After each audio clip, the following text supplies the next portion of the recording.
So, hello everyone. Good evening and Happy New Year. Thanks for joining us this evening on January 20th to talk about supporting your student in their academic success in this spring semester and beyond. Obviously, we are still in a virtual climate, and we have a fantastic guest speaker with us here today, May Talakiran, who is representing our personalized academic support services. And as someone said earlier in the chat, that their student had an atrocious semester. May really does specialize in supporting students that are not doing great, but also supporting students in kind of jumping ahead and really starting on the right foot as they jump into a new semester. So you all are in great hands. And with that, I'll turn it over to May to kickstart our presentation. Hello, everybody. Good evening. Again, I'm May. And as Krishana was saying, I do support students who may have had an atrocious semester, year, couple years. I've seen it all. And so really my role on campus is to provide academic support for students in whatever way that really looks like. And so that can be anything from helping students with time management, study strategies, to there's other circumstances that are happening outside of their academics that's impacting them academically. I also work with students who are on academic probation and helping them get back on track. And so today I'm going to talk about supporting your students through their journey of academic success.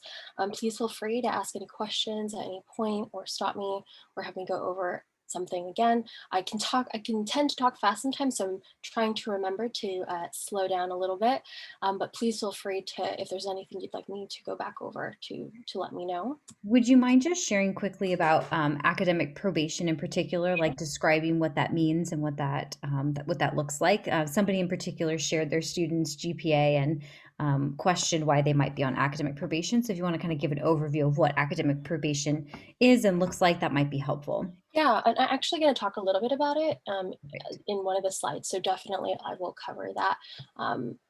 Especially if students have received notification about academic standing recently. And so I'll definitely talk more about that. All right, so first, welcome to this evening. It was really nice to see who we have in the room and where your students are at. Did anybody say they have a new incoming student for spring? So far, no, No, but okay. feel Okay. free to add that in the chat, folks, if you do have a student that's just coming in right now in the spring or um, Okay, awesome. All right, so some of the things that your students may have experienced this last semester, and I'm sure you may have heard about this or are familiar with it yourselves, but FERPA is it's a big thing in higher education, and so students were used to, staff contacting parents or guardians or family in regards to academic records. And with FERPA, students' records are protected and we can't actually share that information unless they have a waiver signed for that. I think, and students who are on academic probation have asked me, oh, are you going to tell my parents? Things like that. But of course, we can't share that information. And they're used to having counselors or their teachers really monitor their progress and really remind them of upcoming due dates and whatnot, and transitioning to college where the student is really responsible for their own progress. I've definitely seen that that has been a challenge for students. And especially with the structure of the classes going from 6 or more classes a day, every day, to having anywhere from 2 classes to maybe 6 classes, units varying, and also asynchronous versus synchronous courses can be a challenge as well. And if you're all familiar, the asynchronous is where they do not have a set day and time to meet, and synchronous, they do have set meeting days and times virtually. And both of them work for some students and don't work for others. And so I'm having to adjust to that, not only to online, but also the structure of the courses. And then also in high school, students may have been used to getting study guides or more guidance on like what's going to be on the exams or reviews for the exams, where in college, every single class is different, every professor is different, whereas you do have some that create those study guides for you, but then you have some that it's really up to the student to create their own study guides, figure out what's going to be on the exam, and with less information. And so the student has to go and figure out what that is. Some of our requirements here at San Marcos, and so we do have a graduation writing requirement. And so students will say, there's so much writing in all my classes. And that's because each course, whether it be an art class, music class, math class, has a certain word count, a writing requirement, and each class must meet that requirement in order for graduation. Also GPA requirements, and I'll talk more about probation later, but we do have GPA requirements. And so to graduate, students need a 2.0 in their San Marcos cumulative, as well as their overall cumulative GPA. But we also have a 2.0 requirement to avoid being on academic probation, which is an academic standing. And again, I'll talk a little bit more about probation later. Also, students were surprised by the increased amount of reading. Even though, they hear from day one colleges can have more reading, I think they're actually really surprised about how much reading actually is required for each of their classes. And you can't just get away with skimming or reading the cliff notes. Some classes you really have to read everything. Increased amounts of studying outside of class time. Sometimes students get really used to being able to finish everything, even homework, within the class period. And it's really a lot of time is needed outside of the class to be successful. Students also needing to track their own grades. Sometimes students expect that they can just easily look up their grades on the online system, or that their professors are going to tell them their grades. But it's really up to the student, again, to track their own grades. And that process can get complicated depending on how the professors actually structure their grading system and their classes. Also, there's various departments and services. And so in high school, you have your counselor, your high school counselor, who can help with picking schedule, as well as helping with, if they're experiencing other challenges that might be impacting them. Where at San Marcos, Cal State San Marcos, there's so many different departments for every little thing. So my role, again, I help with more of the holistic support with students, and helping them with circumstances impacting them academically. But then we also have academic advisors that are there specifically to help with graduation requirements and their course trajectory over the next couple of years. And so there's so many, and a lot of times students don't know where to go for which services. Also, my CSUSM versus Cougar courses, I've heard students who in the beginning of the semester didn't know what Cougar courses was, didn't know how to look up their classes or any information about their classes. And it can be confusing, but really understanding the difference between the two and being able to navigate them. And then also the CSUSM apps. We have a ton of apps. If your student hasn't already downloaded the CSUSM app, which I think they do that at orientation. Is that right, Christiana? But it's a great resource. When we are on campus, I use it to look at the Starbucks line that's on campus. There's a video, you can actually see what the line looks like outside. So that alone is really helpful. But also Teams, a lot of departments on campus use Teams, and they would have used this for orientation as well. But I know I have my one-on-one appointments with students on Teams, and many departments do as well. And then also U Hour, I like to share U Hour because U Hour is the 2 times during the week where there are no classes. It's Tuesdays and Thursdays from 12 p.m. to 1 p.m. And usually this is the time where they have events on campus, they have free food, although that might look a little bit different when we do get back to campus. And even in this virtual environment, we do have a lot of events during U Hour because students don't have classes at that time. And so it's a time that they can connect with each other and other areas on campus too. So here's the grading policy. It can get a little complicated. So we have our traditional A, B, C, D, F. We have our plus minus grading. It gets complicated when professors don't use plus or minuses, or they scale their grading, or In some classes, a C is considered passing, C or better, and then we have other classes where a D might give students credit for a requirement for graduation. And so it does get a little complicated, as even the grading over here with the WU, which stands for withdrawal unauthorized, typically that means students stopped attending classes. And so a WU is given to students, but it counts as an F grade. And it would impact GPA and financial aid and everything like that the same way that an F grade would. And you can read more about these in the catalog, because they all have different circumstances that they may be used for. But the one thing I did want to talk about is academic probation. And so if students' GPA, so after the fall semester, if a student's cumulative, so students have three different GPAs. They have their San Marcos cumulative, any transfer work cumulative, and then their overall, which is a combination of both of those two. And so the system looks at San Marcos cumulative as well as overall cumulative to determine a student's academic standing. And so if it drops below 2.0, students get placed on academic probation. And really what that is it's a warning to check in with the student, see what's going on, and then see how we can connect them to the resources that we have available. Our office in particular does work with students on academic probation. They probably will be getting an email from us, reaching out, or they may have been enrolled in UNIV 180. And so UNIV 180 is a course designed to really help students kind of combat any of the challenges that may have experienced in their first semester, to help them with a successful semester the following semester. And so if they have been enrolled in UNIV, that's what that course is.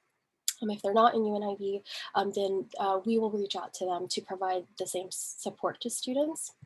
And that support looks very different per student.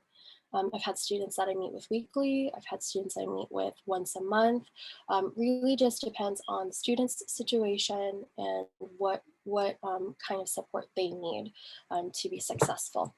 And so after academic probation, so if a student was on academic probation after fall semester, at the end of spring, as a first year student, as a freshman, meaning they have less than 30 units earned, they have to receive a 1.5 or higher to avoid getting disqualified.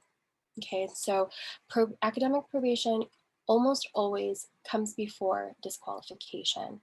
So if a student was placed on academic probation after last semester, this semester, as a first year, they have to earn a 1.5 or higher to avoid disqualification. And so after disqualification, we help with students with that process too. Students have to take a 1 out and focus on any of the challenges that led to the disqualification in order to return, and they do have to apply for a reinstatement to university. Also, students, if they receive financial aid, a GPA below 2.0 can impact students' financial aid. And if that's the case, we can help students with an appeal so that they can continue to receive financial aid, but they have to, a part of that is bringing the GPA back up. And I know that was a lot of info and can be a little confusing. Any questions about academic probation?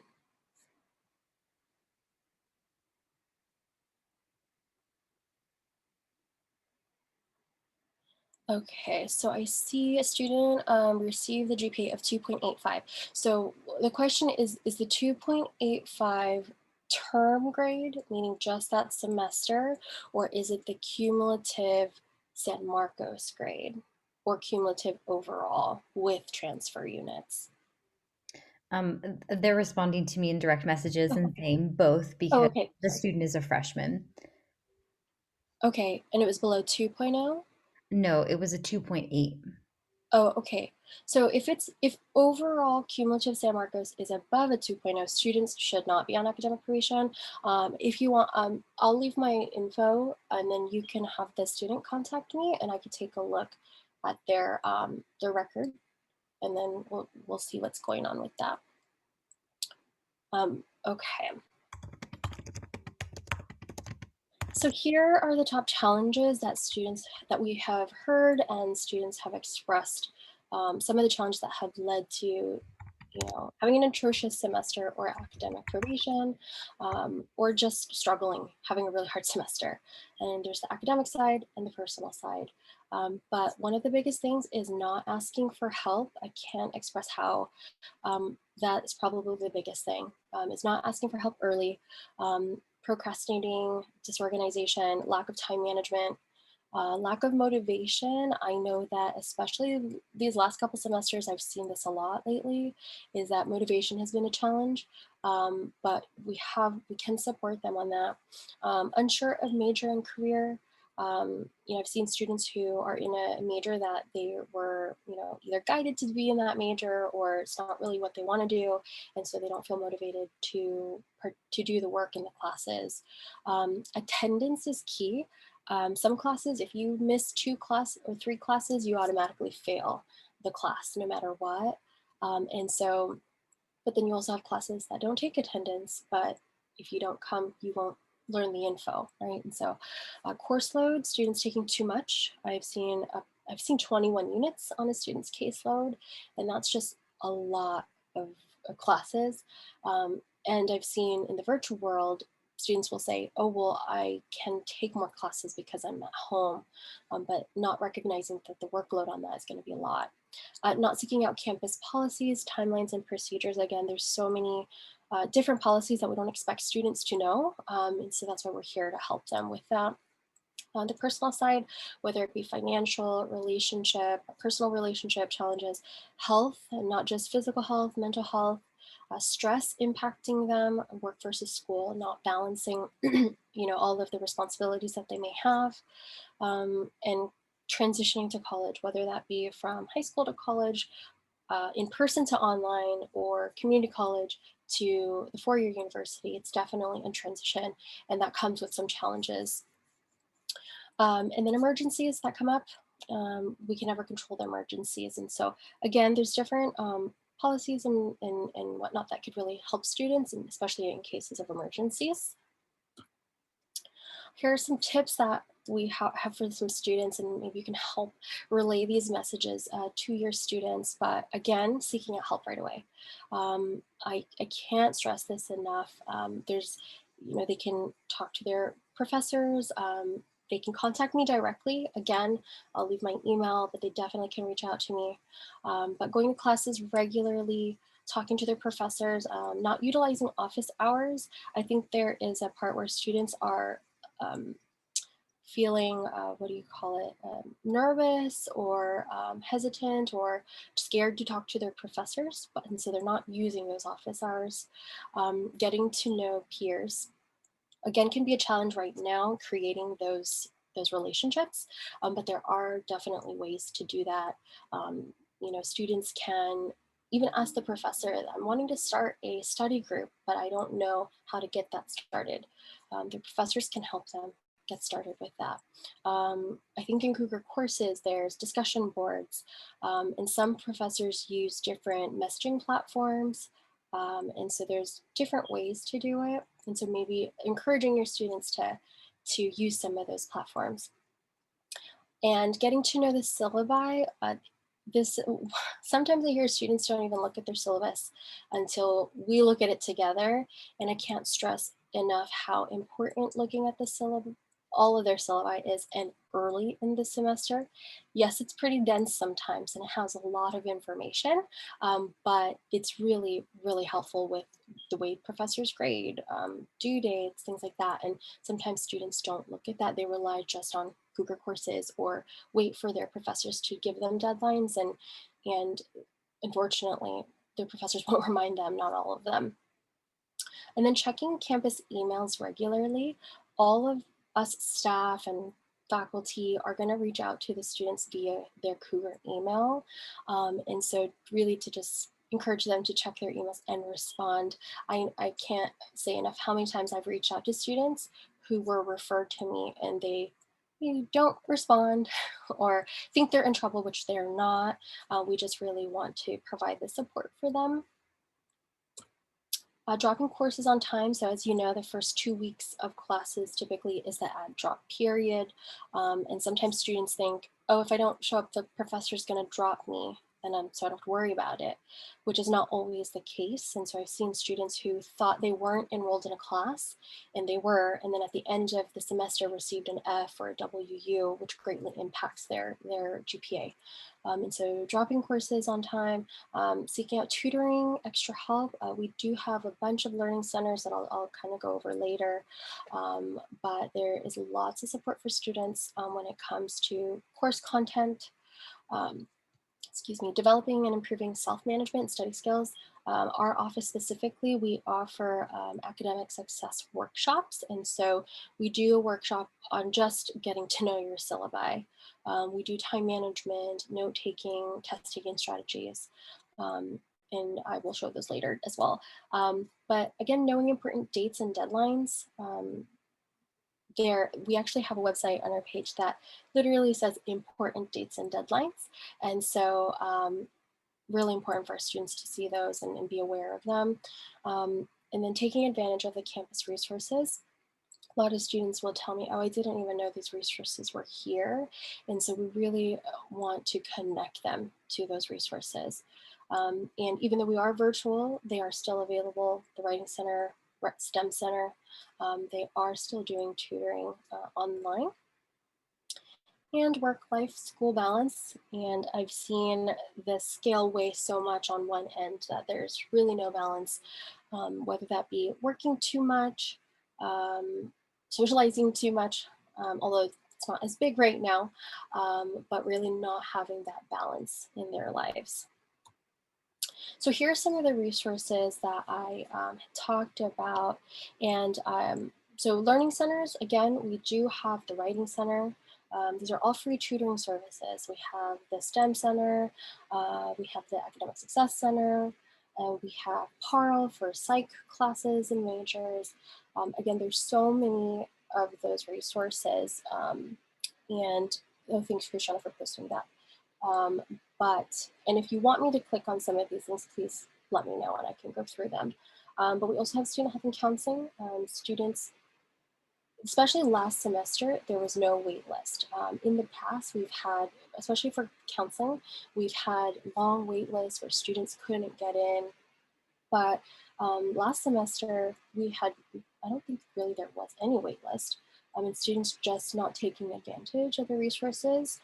So please encourage them to do so. We also have groups, student groups through Student Health and Counseling that they offer. They have ones like coping with COVID. I think they have one parenting. There's lots of different groups. And that's a great way for students to get to know other students as well, especially for the first years who don't get the chance to meet other students in person. Joining some of those groups could be really helpful. We also have the Dean of Students office. They also house the Cougar Care Network. And so the Cougar Care Network is a community, a campus community where they can refer students for any kind of concern. So students can be referred for not attending class, struggling on their assignments. Sometimes if a student discloses that there's a lot of other personal things happening, they can be referred to the Cougar Care Network, and the Cougar Care Network will connect them to other resources on campus as well. My office is a big receiver, especially with those referrals, especially for students who need that academic support. And PASS, that's us. And so again, we do have workshops. They're open to any of the students that want to join. And if they prefer to have, maybe they see that there's a workshop on time management, but they would prefer a one-on-one kind of meeting and working on time management, they absolutely can make an appointment with us and we can work on time management together. And for any of the study skills, really. And then we have academic advising. I always recommend students at least go see their academic advisor once a semester. They are having drop-ins the first, I think, week and a half that the semester begins, and that wait line can get pretty long. And so definitely, if they're all good with their schedule right now, I would have them meet with their advisor at some point in the semester. They can schedule a meeting. But if they have a quick question, have a question about what their schedule looks like for spring, they can go to drop-ins. And again, that's on Teams. We have the Career Center. The Career Center is a great resource, especially if students are like, this is my major, I don't know what to do with it. Or this is what I want to do, what major should I look into? Or helping find a job, interview practice, resume building. The Career Center it's a great resource. We also have Career Closet, where students can get an outfit, for free if they have like an interview and they don't have their proper attire. So great resource for students. And then we have disability support services, and they help with a variety of things, whether students need additional accommodations during their classes. Sometimes students need additional testing time or a note taker, or if they had IEP in high school, I strongly recommend connecting with DSS.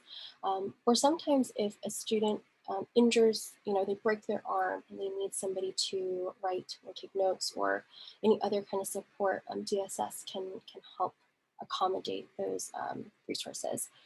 So definitely, a great resource to connect with. And then there's so many other resources that we would be here until midnight. So I just put the main link where you can view all of the resources that our campus offers, but these are some of the big ones that I personally have connected students with, so that'd be helpful.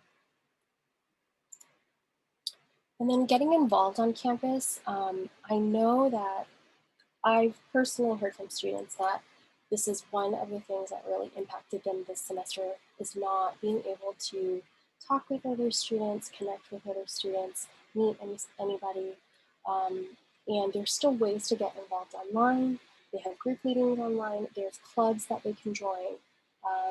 If there is a strong interest in something that there's no club available, they can start their own. There are some requirements to start your own, but it's definitely something that they can do. And also the student centers. So we have a lot of different student centers on virtually right now, but in the USU, we have the Latina Center, we have the Black Student Center, just a great way for students to get involved on campus and also meet other students as well.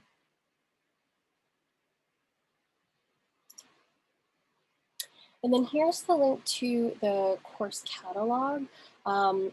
It's not the most exciting thing to read, but it definitely has all the information that you would ever want to know about our university. It talks about the campus policies, course descriptions if they want to read about classes, certain requirements for each of their majors. It is all listed there. And so it's a great place to start if you have any questions or your students have any questions. And then I do see some chats. Do you want me to run through those now, Christiana, or do you want to go through them at the end? Oh, you're muted. I just realized you couldn't hear me.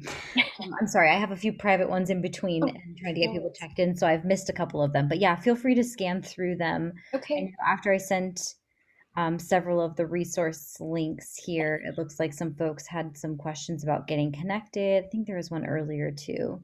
Yeah, so there was a question about students connecting when they're not on campus and that it's difficult and they don't know anyone at school, especially when they have several asynchronous classes. Any suggestions on how to get them connected? Absolutely, and let me go back a slide. So let me just click on our student organizations and clubs. So here is just some of the clubs that we have. You have your academic-based one by major or interests, honor societies, religious, service, special interests. This is a great place to start, and basically students can just email, like let's say if they're interested in the anime and gaming club. They can email this email here to get more information. Every club meets, their frequency meets differs by club, but oh, here it is, Fridays 2 p.m. to 10 p.m. That's a long meeting time, but they're not all like that. And many of them meet during U hour because nobody has classes or should have classes at that time. This is a great start. We also have Weeks of Welcome is a great way. There's tons of events that are happening. And so there's lots of ways that they can. And sometimes the hardest part is getting them to do it. And I've even worked with students in a meeting and let's pick a club that you want and let's email them together. What do you want to say? And then we see where that goes. But I definitely think starting at the student works it's great.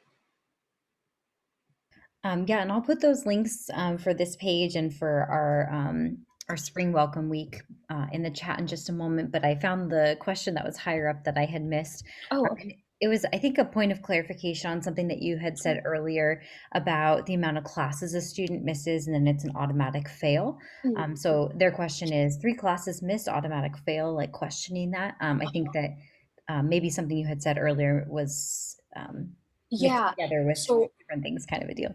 Yeah, so I was saying that every class is different, and some professors will have it as part of their class that if you miss 3 classes, you can't pass the class. Or I've had classes where every class you miss is your grade is going to drop a certain percentage. But then there's also classes where they don't take attendance at all, and so again, it really depends on the instructor and their course requirements. And so again, I strongly urge the students to read through the syllabus. It should say what the attendance policy is for the class. I've even had instructors who minus participation points for being late when you join. So it really does vary from, I just remember that from one of my classes when I was a student. And so I was really afraid to miss class. Um, Okay, does that clarify a little bit? Sorry about that if I misspoke. No worries. And then the other question is about understanding whether or not we're going to be virtual in the fall. Mm. And so I can answer that Yeah. question for you if you'd like to. But the Cal State did the Chancellor's Office for the Cal State University did announce that fall 2021 will have in-person instruction. We don't 100% know how in person or what guidelines might still be in place by that point. And we're hoping that later in the spring semester we'll have a better understanding of what that looks like and what guidelines or regulations we might be held to with things being in person. But they did make an announcement that it will be in person, and I will do my best to find that article and add it to the chat for you all to reference as well. And I think that that catches all the questions in the chat for now. So if you want to keep going, and I'll try to find all those links. Oh, there was a question about will there be another org club fair this semester? Traditionally, there is an organization fair in the spring semester. So I will also find the link for that to post in there for folks. So yes, good questions. Thank you. Okay. And just a couple helpful tips, but I'm sure you all already do this or already know, but again, really encouraging students to use the campus resources, ask for help, talk to their faculty, checking in throughout the semester, and reminding the students that they're responsible in their own ways for their academic success, but they're not here alone. And so we are really here to help them and support them through this process, especially if last semester was more challenging. And not only was it their first semester in college, but it was also virtual. So that in itself poses some challenges. And so we really are here to help them. And if it's not in our area or my area specifically, I can at least help connect them to other resources that are on campus. And here's our contact information. I will post my direct email in the chat. But here is our office information and contact information as well. And I think Christiana posted the links to our workshops too, if your students are interested in attending those this upcoming semester. We also will have workshops on academic probation. If students would like more information about that, those will also be on our website. And then any other questions?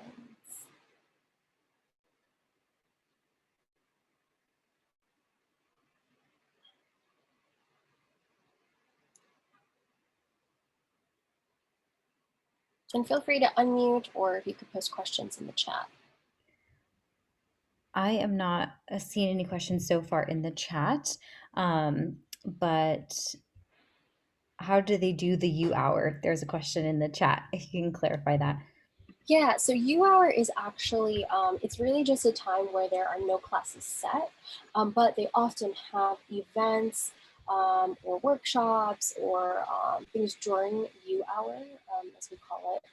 When we are on campus, oftentimes there's in the library, or not like, well, in the library plaza, as well as in front of the University Student Union, there's events out there, there's food out there, and that's what we call U hour. Currently, it's not really something that students can attend unless there's events that are scheduled during U hour. But it's designed so that nobody has classes, so that it can be a time to connect, either with other students, other resources, and so that we know that students are available at that time, unless of course they are working or off campus.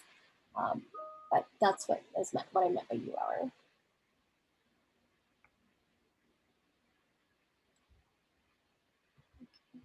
And the student org fair is on February 11th from 12 to 1:30. That's mostly U hour, a little bit past. Yes, they extended the time because of the virtual platform to hopefully capture more folks. And I believe that the information, I'm talking to our student life director as we speak, because it's not on their website, it's on my website. So it's on the Welcome Week, the Welcome Back events that are listed on there. Okay, I have a couple of private messages, so let me try to summarize them for you. So someone's trying to understand if if a class is withdrawn from, that can cause a student to get on academic probation. Yeah, so no. So a withdrawal, so throughout the semester, so again, important timelines. So the 19th day of every semester, so after add drop until the 19th day of the semester, which is actually a very small window, students can actually withdraw from a class on their own through their MyCSUSM. After that 19th day, students can petition for a withdrawal with because of extenuating circumstances, to get a W for that course, a withdrawal. And so what a withdrawal, how that impacts students' grade is it really doesn't hurt GPA. It doesn't impact it at all, actually. In a way, it could help GPA. And so you still see the W on the transcript, but it no longer is going to impact a student's GPA. The only challenging parts with the withdrawal is it is possible that if a student receives financial aid and they get a withdrawal, that they might have to return some of the funds that were received from financial aid. But that really depends. It's a very complicated equation that financial aid uses. So I couldn't even tell you what that number would look like, but it's based on attendance in the class, how long of the semester a student attended versus how many units of the unit load and what that percentage is of the student's overall financial aid received. And so, but if a student, it was like, let's say a student had 18 units and they withdrew from one, so they're still above that 12 unit, they're still full-time, it shouldn't impact their financial aid at all. But in regards to grades and GPA, it doesn't hurt GPA at all. It's like it wasn't there, except you do see it on the transcript.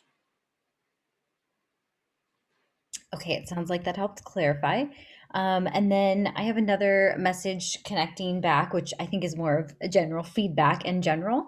But and I think this is a sentiment across folks, and something that I've heard a lot in our family webinar sessions throughout this last semester, that our first year students in particular are really struggling with this virtual environment, and that students are having a hard time connecting peer to peer, and having students look for groups to connect with is difficult, and that they are not willing to put that step forward, so to speak. And so just kind of providing that feedback and that thought process. And so if there's anything that you might want to add to that, or a thoughtful tip, or how to support students and nudging them along to getting connected and involved on campus, I know that I have my 2 cents about it, but I'd love to hear from your perspective as well.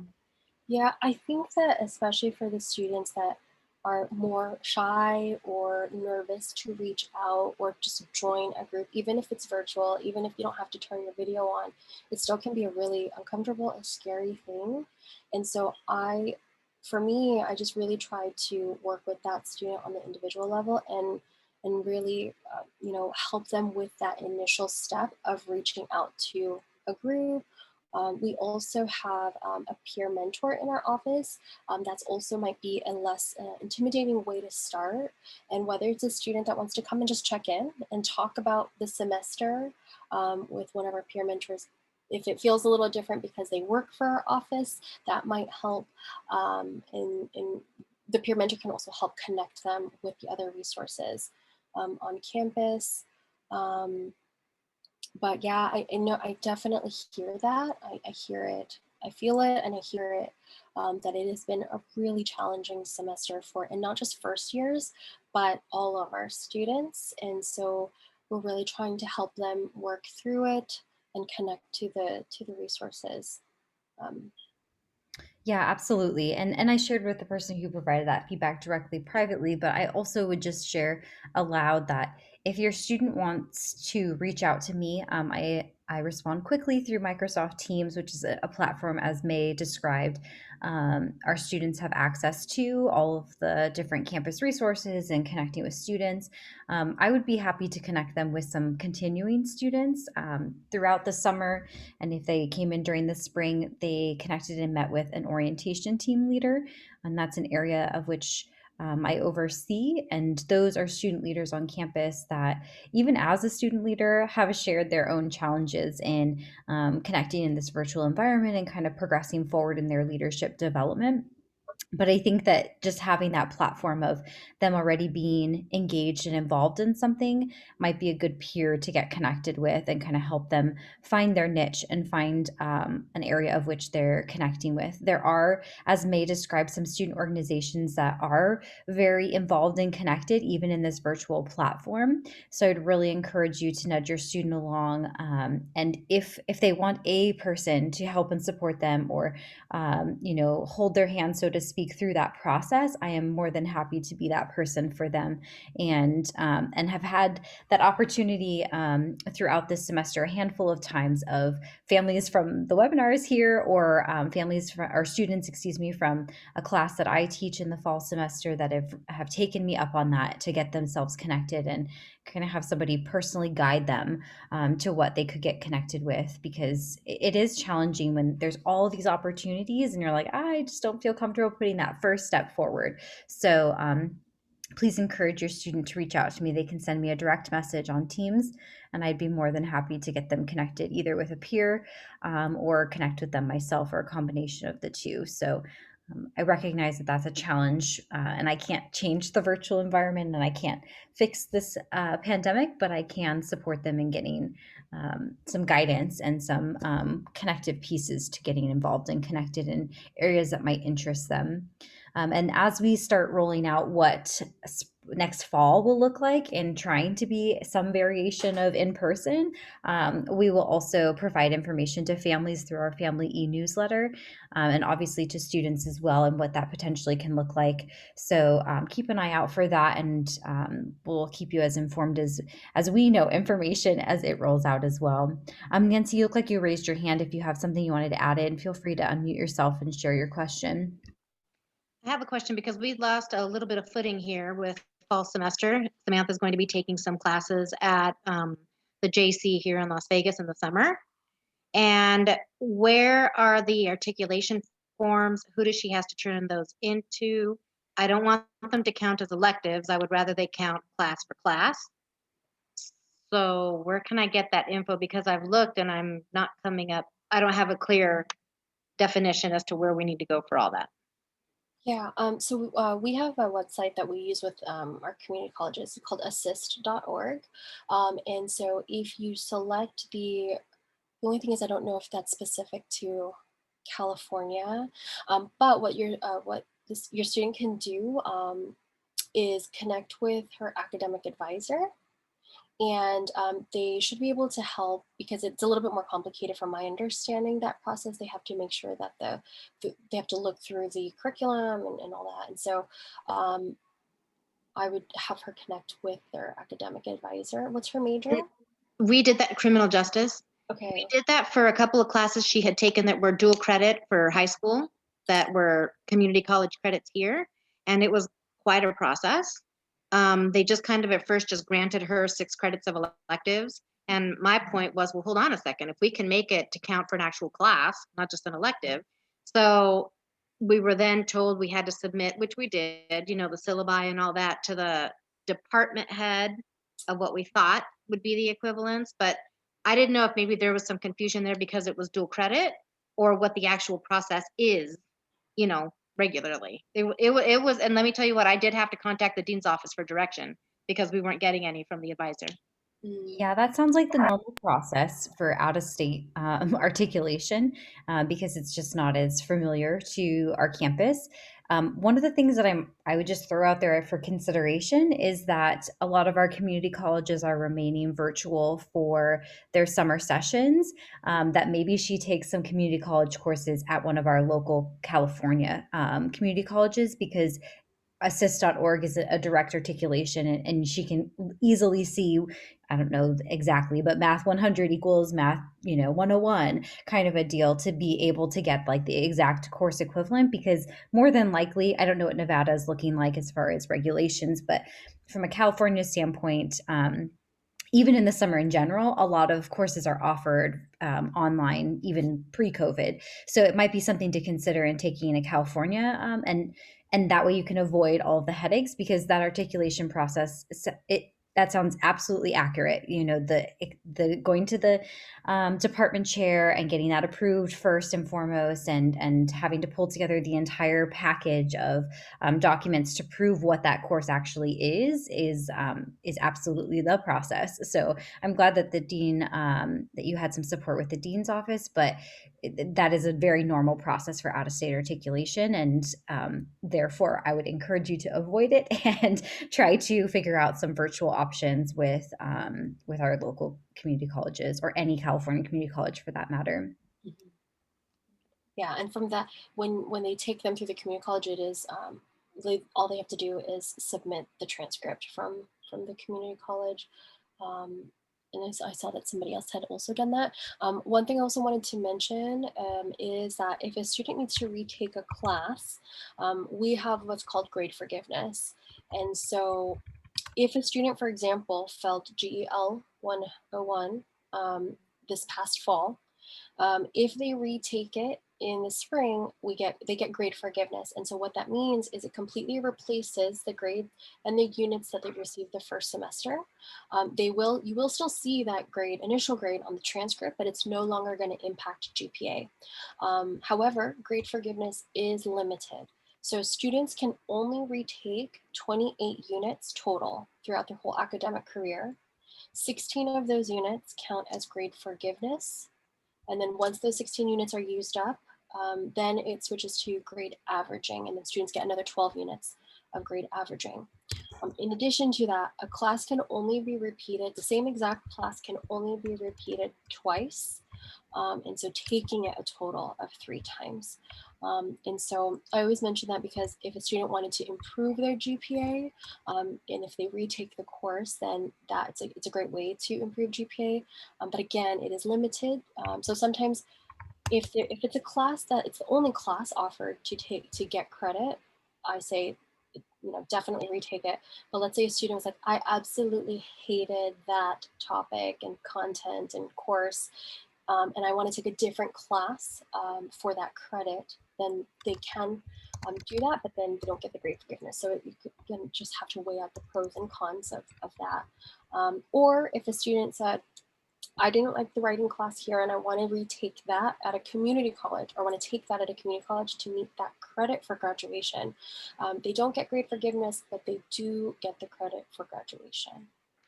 So in order to get grade forgiveness, they have to retake the class at San Marcos.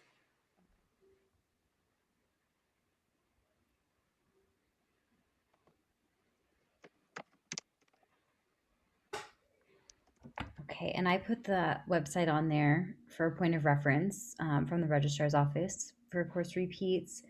And I put the assist website on here for folks as well. I think that that's everything in the chat for now. Feel free to either raise your hand or just jump in and unmute yourself if you do have another question or want some clarity on anything. Happy to continue answering. I'll just stop sharing because Yeah, and I'm gonna go ahead and stop our